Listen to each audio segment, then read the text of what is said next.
Hello and welcome to my presentation on photonic crystal solar cells. Photonic crystal solar cells have been used more and more in recent years. They have found applications in thin film solar cells, dye-sensitized solar cells, quantum dot sensitized solar cells, and more. And this is because they have an interesting set of properties, such as the photonic band gap and the slow photon effect.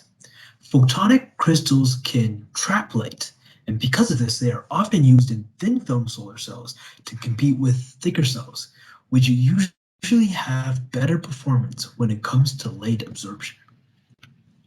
So, what are photonic crystals?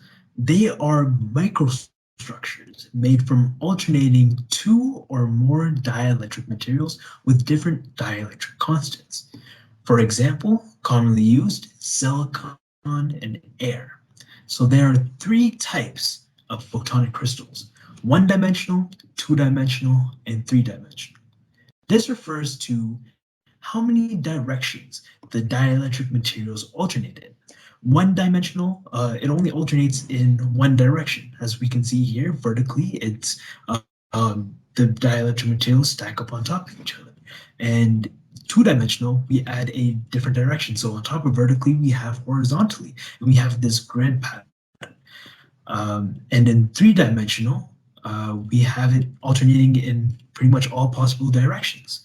And so just the amount of dimensions a photonic crystal has is just how many directions it is alternating in for the dielectric material.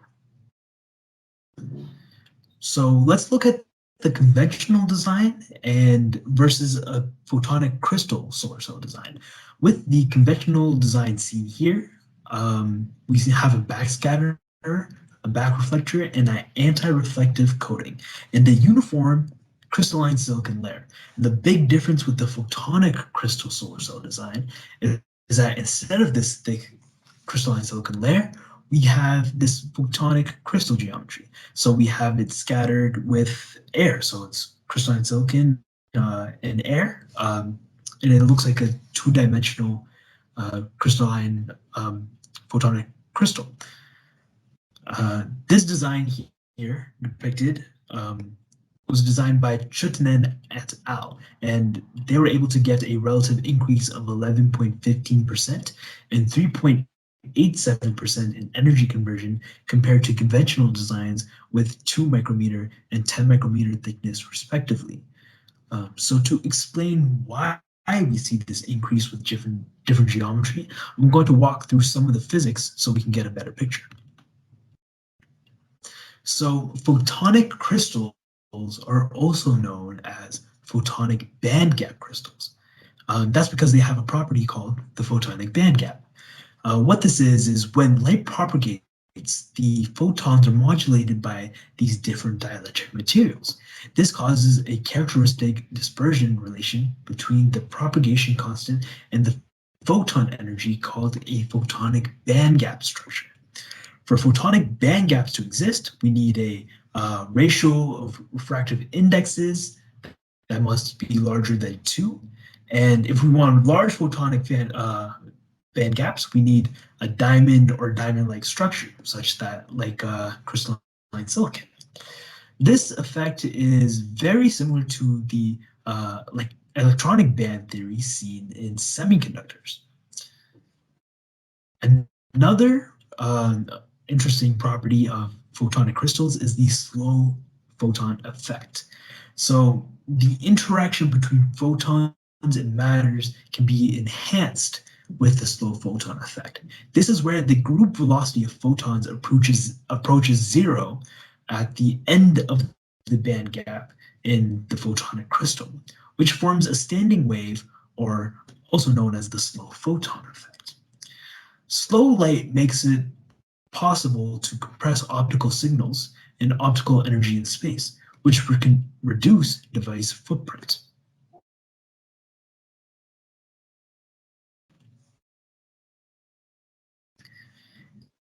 So with the photonic band gap and the slow photon effect, we see a higher light absorption of certain wavelengths.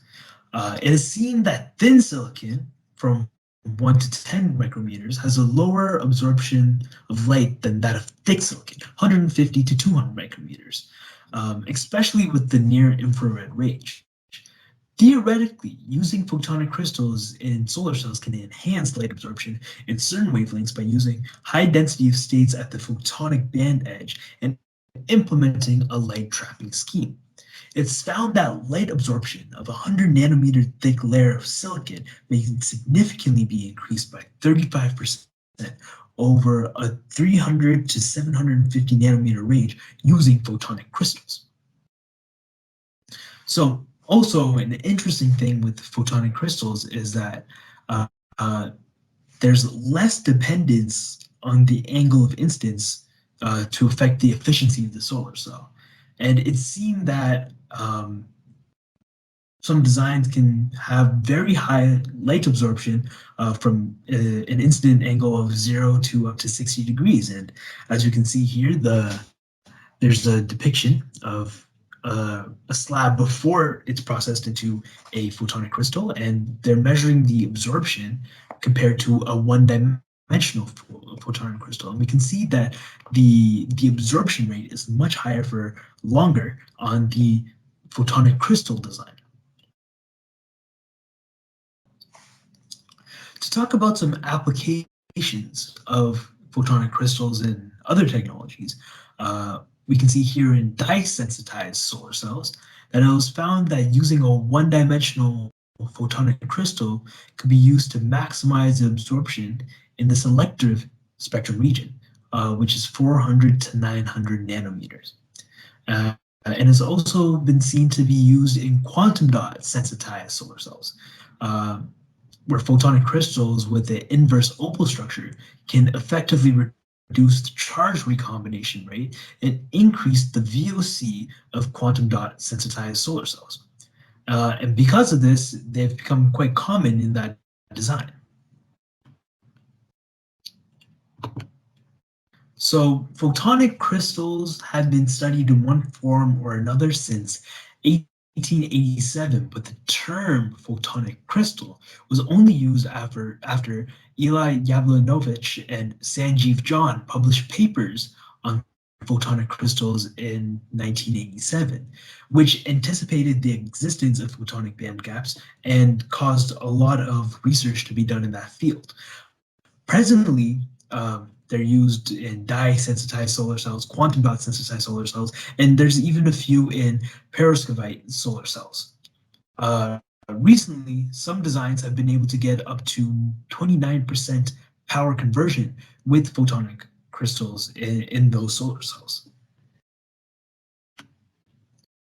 Talking about sustainability now, silicon is abundant in nature, but the production of silicon semiconductors uses a lot of energy, water, and sometimes even toxic chemicals. So overall, reducing the amount of silicon that needs to be produced should be viewed as a good thing. With photonic crystals, we can use less silicon with alternating it with different dielectric constants such as air, and we can use thinner silicon to get a similar absorption than that of thick silicon.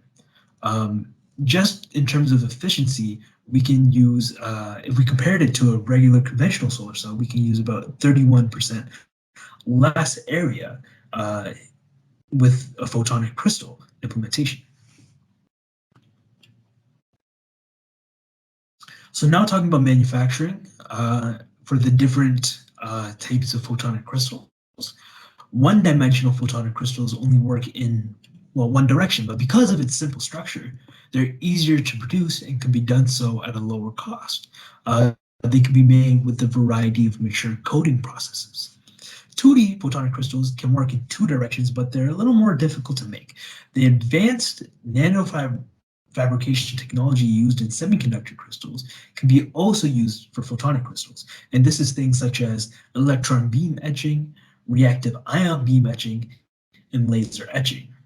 3D photonic crystals can be considered very difficult to prepare. And different fabrication technologies include dripping pen nanolithography, self-assembly of colloidal microspheres, multi-beam coherence, phase grading, grazing angle deposition technology, and combination of electron beam and reactive ion beam. Thank you for viewing my presentation on photonic crystal solar cells.